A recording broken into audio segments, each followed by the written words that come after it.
Good morning दोस्तों। तो चलिए आज आपको दिखाते हैं AHU एयर हैंडलिंग यूनिट। ये जो आप देख पा रहे हैं इतना बड़ा सा ये वाइट बॉडी सा ये पूरा AHU है, एयर हैंडलिंग यूनिट। पहले इसकी नंबर प्लेट को आप देख लीजिए। कोई भी इलेक्ट्रॉनिक इक्विपमेंट है तो पहले आप उसके नंबर प्लेट को ध्यान से देखेंगे, क्या है, कैसा है, कितने वाट है, HVAC से है रिलेटिव। तो आप ये देख लीजिए यहाँ पे क्या शो कर रहा है, 23,000 CFM एंड 55.5 TR, यानी 55.5 TR का ये HU है आपका। बाकी ये जो model number, serial number, motor, सब कुछ यहाँ पे आपको शो कर देगा। ठीक है, तो चलिए आपको ये बता देते हैं HU के मेन कंपोनेंट्स। पहली चीज़ तो आपको ये पता ही है, इनलेट और आउटलेट लाइन, जहाँ पे हमारा ठंडा पानी आता है और वो वापस से जो है 7 से 8 डिग्री आएगा, तो अप्रोक्सीमेटली यानी लगभग 11 से 12 डिग्री वो वापस जाएगा फिर से वापस चिलर में ठंडा होने के लिए। वो पानी इसलिए गर्म होता है कि जो रिटर्न एयर आती है वो रहती है हॉट, यानी गर्म रहती है, तो वो रिटर्न एयर की वजह से वो पानी गर्म हो जाता है। ठीक है, तो इनलेट हो गया, इनलेट लाइन हो गई, आउटलेट लाइन हो गई। आइए यहाँ पे दिखा देते हैं फिल्टर। ये देख पा रहे हैं, ये टेम्परेचर गेज जो होता है, इसके अंदर मरकरी से इसकी जो मेज़रमेंट की जाती है। अभी ये ऑफ चल रहे हैं, अभी HU ऑफ चल रहा है क्योंकि विंटर सीजन चल रहा है, ठंडी का टाइम है। और यहाँ पे ये टेम्परेचर मीटर, ये है आपका प्रेशर गेज, टेम्परेचर गेज ये है। ये देख लीजिए, ये है इसके फिल्टर, ये देख पा रहे हैं, ये है इसका फिल्टर। ये दो जो दिख रहे हैं, ये अभी इसकी क्लीनिंग चल रही है। ये है बैक फिल्टर, इसको एयर ब्लोअर के थ्रू से हमेशा क्लीन करना, ठीक है। और इसके ऊपर लगा दिया जाता है एक प्री फिल्टर। प्री फिल्टर के बाद ये जो दिख रहे हैं ये है बैक फिल्टर। और यहाँ पे देख लीजिए, ये टेम्परेरी अभी लग रहा है, हाँ ये है प्री फिल्टर, ये है टेम्परेरी लेकिन इसी की तरह एक सेम मॉडल में आएगा प्री फिल्टर, जो इसके ऊपर ऐसा करके लगा दिया जाएगा। ठीक, इसके ऊपर लगेगा क्योंकि डस्ट पार्टिकल ज़्यादा अंदर तक ना जा पाए। और वहाँ देख लीजिए, वो जो दिख रहा है वो है फ्रेश एयर डैम्पर। उसके साइड में देख लीजिए, वहाँ पे रिटर्न एयर हॉल बना दिए गए हैं कि यहाँ पे डक्ट नहीं लगाएगा, डायरेक्ट एक रूम HU रूम के पास में ही लाके एक रिटर्न एयर डक्ट को खोल दिया गया है। वहाँ पे है, यहाँ पे देख लीजिए, यहाँ पे लगा हुआ है, ठीक है, और यहाँ पे लगा हुआ है। ये सब VCD से सब कंट्रोल होते हैं, वेरिएबल कंट्रोल डैम्पर से। किसको कब कितना खोलना है, किसको कब कितना ओपन करना है, ओपन एंड क्लोज धीरे धीरे होते रहते हैं। और ये सब जो आप देख रहे हैं इंसुलेशन हुए हैं, ये सब हैं सप्लाई एयर डक्ट। इनको इंसुलेट इसीलिए करके रखा जाता है क्योंकि इनका टेम्परेचर रहता है एटमॉस्फेयर, जो बाहर के टेम्परेचर से ये लो रहते हैं, 17-18 डिग्री तक रहता है, और बाहर का टेम्परेचर 24-25 रहेगा। तो यहाँ पे स्वेटिंग होने लगता है। स्वेटिंग यानी ये जो बाहर की हवा है, वो हवा यहाँ पे इससे जो टकराएगी इन डक्ट से, जो वो पानी बनने लगेंगी, इसलिए इनको इंसुलेट करके रख दिया जाता है।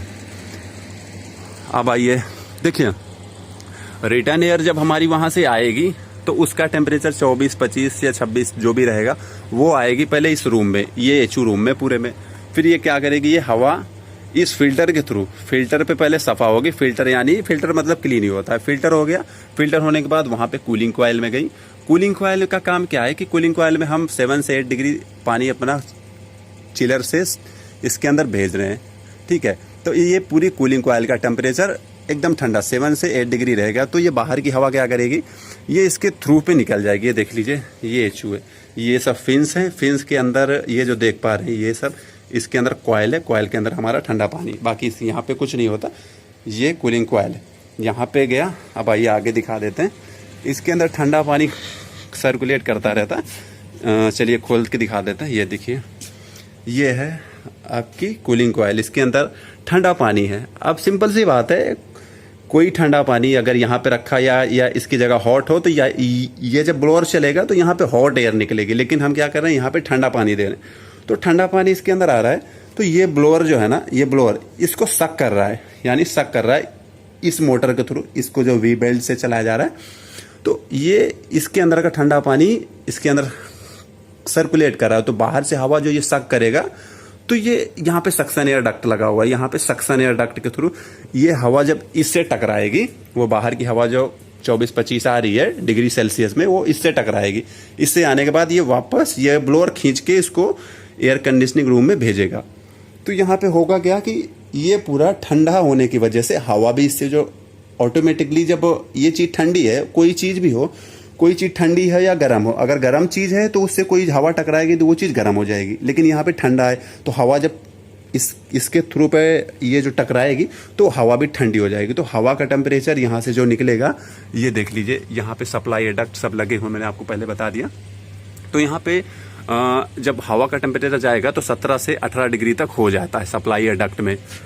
फिर वहाँ से वो एयर कंडीशनर रूम में जाएगी, वहाँ पे ठंडा करने के बाद वहाँ पे रिटर्न एयर डक्ट लगे रहते हैं, ठीक है। वहाँ पे ये जो है रिटर्न एयर के थ्रू ये डक्ट है, यहाँ से फिर वापस आएगी एयर, फिर यहाँ से फिल्टर होगा, फिर वो कूलिंग कॉइल के अंदर से टकरा के फिर वो एयर ब्लोअर के जो लगा, मैंने आपको दिखाया, ये एयर ब्लोअर के साथ में वो लगा हुआ है एयर ब्लोअर, फिर से वो सप्लाई, यानी उसकी साइकिल चलती रहती है। पहले हवा आई एचओ रूम में रिटर्न एयर डक्ट से, फिर यहाँ पे फिल्टर हुई, ये जो फिल्टर दिख रहे हैं, फिर कूलिंग कॉइल में गई, कूलिंग कॉइल के बाद उसको जो है ये ब्लोअर ने, इस ब्लोअर ने सक करके वापस भेज दिया सप्लाई डक्ट में। तो ये होता है एचओ का काम।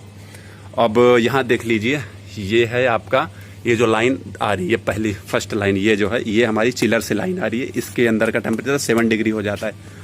और ये आ रही है, ये जो है एचओ से वापस जा रही है हमारे वापस चिलर में ये लाइन। तो इसका टेम्परेचर आपको अगर चेक करेंगे रनिंग पे तो 11 से 12 डिग्री मिलेगा इन सेल्सियस। यहाँ पे एक PICV वॉल लगा दिया जाता है इसको जो है कंट्रोल करने के लिए। इसका अगर टेम्परेचर यानी इसका प्रेशर अगर मेजरमेंट हो जाता है, यानी जब हो जाता है मेजरमेंट, तो ये क्या करता है, इसकी VFD को कमांड देता है, जो ये चलती है मोटर, इसकी स्पीड को स्लो कर देता है। अगर ये पूरा ओपन रहता है तो ये फुल स्पीड पे खुलेगा, और अगर थोड़ा थोड़ा जैसे ही इसका टेम्परेचर मेजरमेंट हो जाता है तो ये धीरे धीरे ऑफ हो जाता है। तो ये जो है ये कमांड देता है VFD को। VFD को देने के बाद क्या होता है कि इसकी मोटर जो है स्लो स्पीड से, यानी थोड़ा स्लो हो जाती है कि भाई टेम्परेचर मेंटेन हो गया इसका, इसलिए थोड़ा स्लो चलें, जैसे कि एक नॉर्मल थर्मोस्टेट में होता है वैसे ही ये भी है। चलिए, थैंक यू।